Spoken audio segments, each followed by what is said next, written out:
his view, it does demonize sexuality. It does demonize the male orgasm of any kind. And it presumes that women are in the role of being an obstacle to your real goals, that women are detractors from your real goals, your real ambitions, that women and male heterosexual interest in women is something that destroys your mental energy, your imagination, your capacity to do something meaningful in life, to build your own business, build your future.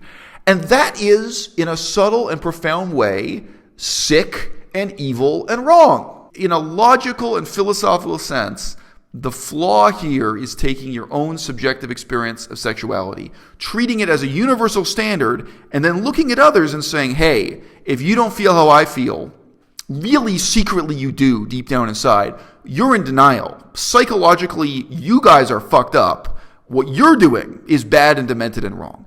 And Ted, nothing could be further from the truth. So how's life? Awful. How's school? I dropped out. How's work? I do YouTube now. What? What? I'm live streaming while I record this video, and I have two comments here right now. One says, this is a huge distraction from actual veganism, and the second one says, why is this even a topic? So a few people are going to watch this video who have no interest in veganism, because you'll just see the title and you'll think, hey, here's a critique of the NOFAP phenomenon on the internet. But you may or may not know, but within veganism, as Emmett just said, this is actually a huge distraction from veganism. So what, 7 months ago now, 8 months ago, when I was in Chiang Mai, I got death threats and threats of violence and defamation directed at me. But 1 year before that, so now almost 2 years ago, the big crisis, the big confrontation in Chiang Mai, Thailand, within the vegan movement was about NOFAP, was actually people defaming and denouncing one guy in particular, a NoFapper, the movement in this. And there were, some of you are not old enough to remember this, but about 2 years ago, there was this ridiculous situation, and Durian Ryder threatened to beat this guy up and was making demeaning comments about him on the internet and saying that he's nuts or he's losing his mind because he's not releasing enough tension. So actually, at several points, the NoFap controversy has leapt to the fore, has been the main thing that we've been debating in the vegan movement. I made a comment below a video from Ted Carr, the illustrious Ted Carr, that I'll here read. The comment is still up, unless he's deleted it. I wrote, serious suggestion. What if you just have a much lower sex drive than other guys, and this is an ideology that lets you glorify that difference as if it were a virtue? There are guys who can ejaculate 10 times in a day without feeling the loss of energy that you ascribe to just one ejaculation. I'm not glorifying either one as a virtue, but it really sounds like you're misrepresenting a weakness as a strength. And now I'll just mention, hey, shout out to Socratic Method. Somebody asked a question in response to that led me to clarify what it is I'm saying. Somebody misunderstood and thought that I was claiming that having a low sex drive itself is a weakness. And I'm not. So I have a further comment where I clarify, no, it's specifically what Ted Carr describes, feeling exhausted after he has an orgasm. That's what I'm saying is a weakness. He is describing, and this is crucial to his philosophy of NoFap, his philosophy that men should withhold their orgasms, is his extensive description of a loss of mental energy, above all else, a loss of focus, a loss of imagination, a loss of any ambition to accomplish his goals. All of this ascribed to just having one orgasm in a month, one orgasm in a week, one orgasm in a day. That is not typical. That is not normal. That is definitely not universal. This is why I think actually the fundamental flaw in Ted Carr's reasoning, and it's a fundamental flaw I think is widespread in this NoFap, anti-masturbation, anti-ejaculation subculture, that bizarrely overlaps with the vegan movement in a really weird way. They take their own subjective experience of sexuality and turn it into a universal standard for all men. And it's not. You can look up in any peer-reviewed article a chart showing variation in male testosterone levels. There's a huge variation. Now, sexual desire in men varies for other reasons, not just because of testosterone. It can also vary because of how much zinc is in your diet. And if you're a raw vegan, if you're on one of these really weird hippie diets, you may not be getting enough zinc. I have had times as a vegan when I had way too much zinc in my diet. That can also happen. But in responding to Ted Carr, I start by taking his perspective seriously. Some people would listen to these speeches from Ted Carr, and I listened to 4 of them now very carefully to try to figure out what his rationale for NOFAP, for refusing to ejaculate, what his rationale actually is. It's not easy to figure out. Although he complains that ejaculating causes you to lose focus. The lack of focus in these videos is unbelievable. So, God, maybe got to find a new method to be a little bit more coherent when you're on camera here. But the 2 factors here, again, having really studied what he had to say. Number 1, the linchpin of his whole worldview is his subjective experience of a loss of energy through having a male orgasm. And I take that seriously. Some people would watch that and think he's just lying, would think he's making it up to justify the rest of this ideology. And it's ultimately an ideology of sexual purity and masculinity and other things. I don't. I take you seriously, Ted. I am willing to believe that that is how you experience male sexuality. But why is there no capacity in you to recognize that that is merely a subjective and perhaps atypical experience of male sexuality? There are men who have an orgasm, and instead of feeling they have less mental energy, feel that they have more.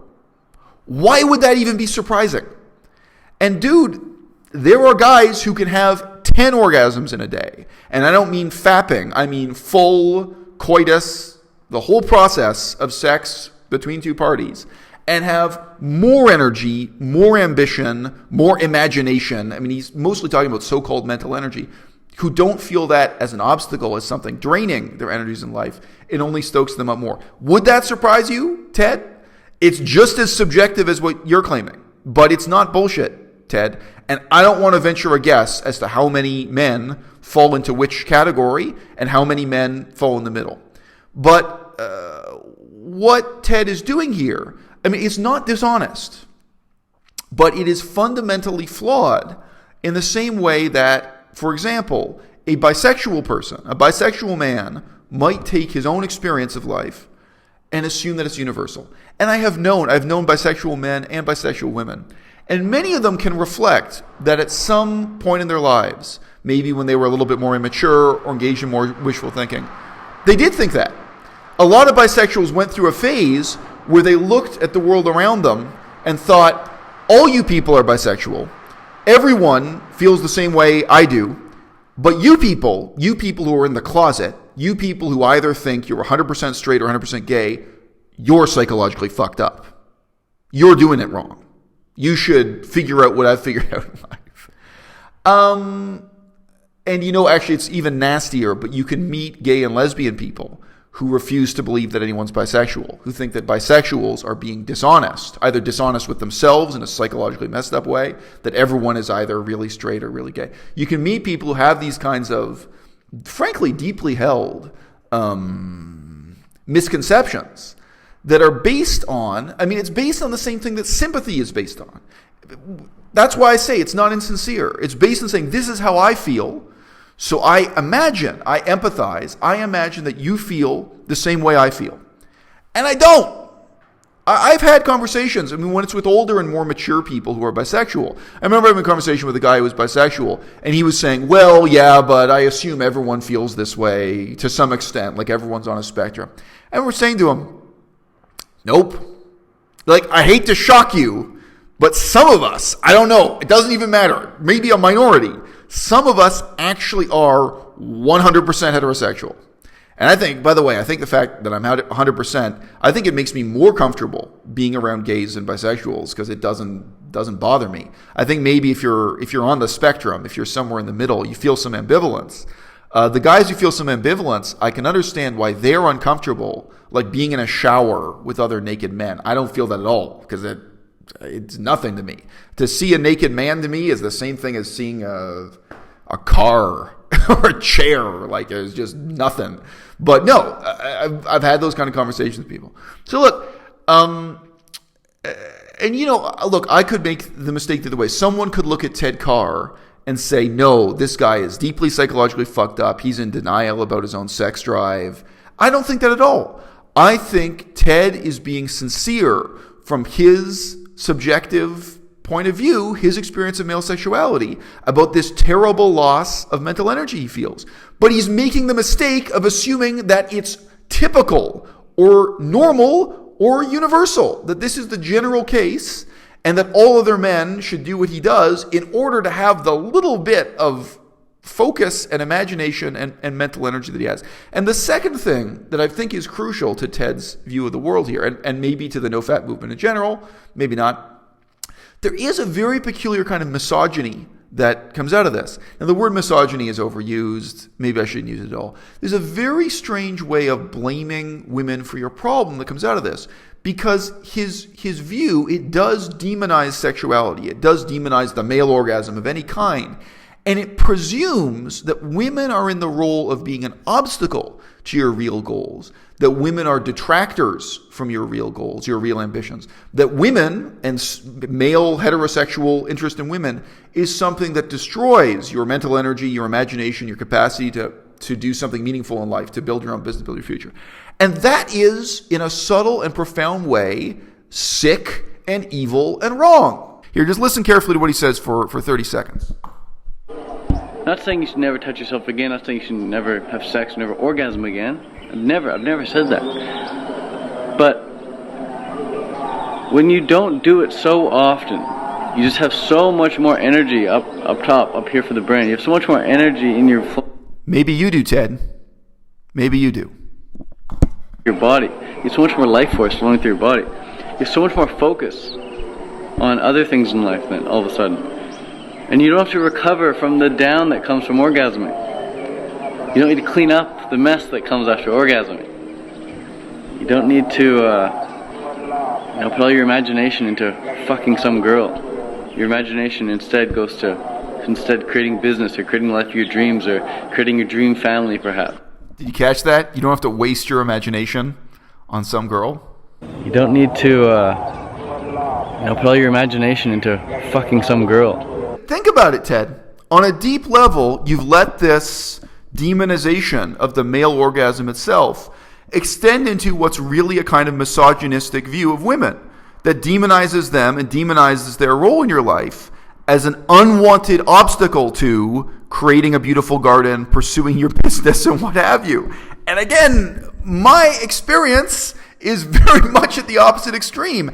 And I'm not in such a small minority, Ted. There are tons of men. There are men who are successful businessmen who will tell you, they would never have been successful in business without this woman in their life supporting them. I talked about that in an earlier video, responding to Rich Piana and what he says about relationships. So look, it's bad, it's evil, it's sick, and it's wrong. And it's in a logical and philosophical sense, the flaw here is taking your own subjective experience of sexuality, treating it as a universal standard, and then looking at others and saying, hey, if you don't feel how I feel, really secretly you do deep down inside, you're in denial. Psychologically, you guys are fucked up. What you're doing is bad and demented and wrong. And Ted, nothing could be further from the truth. There's a guy you may have heard of called Mohandas Gandhi, aka Mahatma Gandhi, famous political leader in India. That guy had the most sick and twisted sex life imaginable. There's a famous article in Commentary magazine about that in English. It was well known in the newspapers at the time, but he raised the same issue that I raise. Like, what is the point of NoFap? What is the point of living in celibacy if you just don't feel any sexual desire anyway? If you're not tempted, if you're not turned on, if you just have a low sex drive, what's the significance of not having sex when you don't want sex? And Gandhi, his response to this actually was getting into bed with younger women, some of them scandalously younger, and he would in effect get aroused, get an erection, but not ejaculate. It's this NoFap bullshit that has really deep roots in all of the religions of India, in Hinduism, in Buddhism, I'm not going to get into it in this video, but if you think this pseudo-scientific style of thinking, that somehow you're increasing your mental energy by having your sexual fluids pent up inside you, this delusion has deep roots, and these guys may be responding to bullshit from white Western yoga practitioners or white Western Buddhists or Hindu preachers of other kinds. I don't know to what extent these guys are misled by those sources, but there's definitely, you could say there's a kind of Eurocentric view of NOFAP, and there are also these deeper roots in Asian religions to it. They're deeper roots, but they're also bad and dangerous and wrong.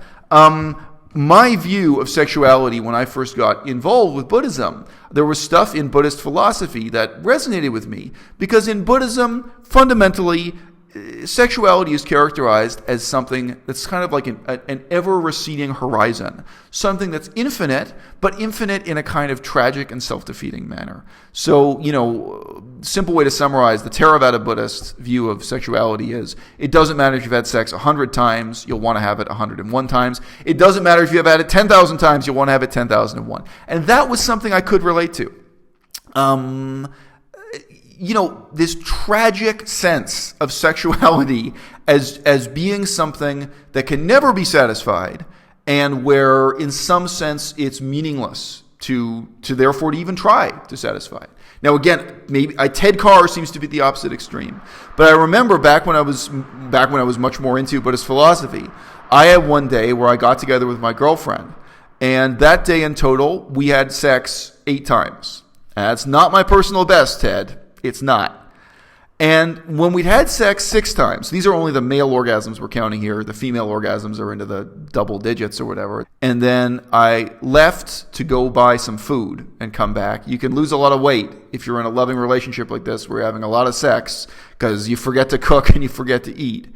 And I left the apartment, went down the road, and I remember thinking to myself, because, I was reading a lot of Buddhist philosophy at the time. I thought, wow, so maybe for these 15 minutes, maybe just now, while I'm walking to the bakery and walking back again, I won't feel any sexual desire. You know what I mean? Like, me, I was just kind of joking with myself. These are my 15 minutes of nirvana, right? Like, okay, fine. Like, I should be so exhausted, this doesn't even enter my mind. And, I just had to kind of smile at myself. Nope.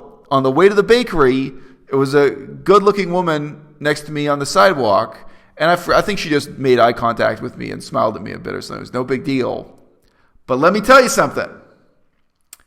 I was interested. On that instinctual level, I was interested.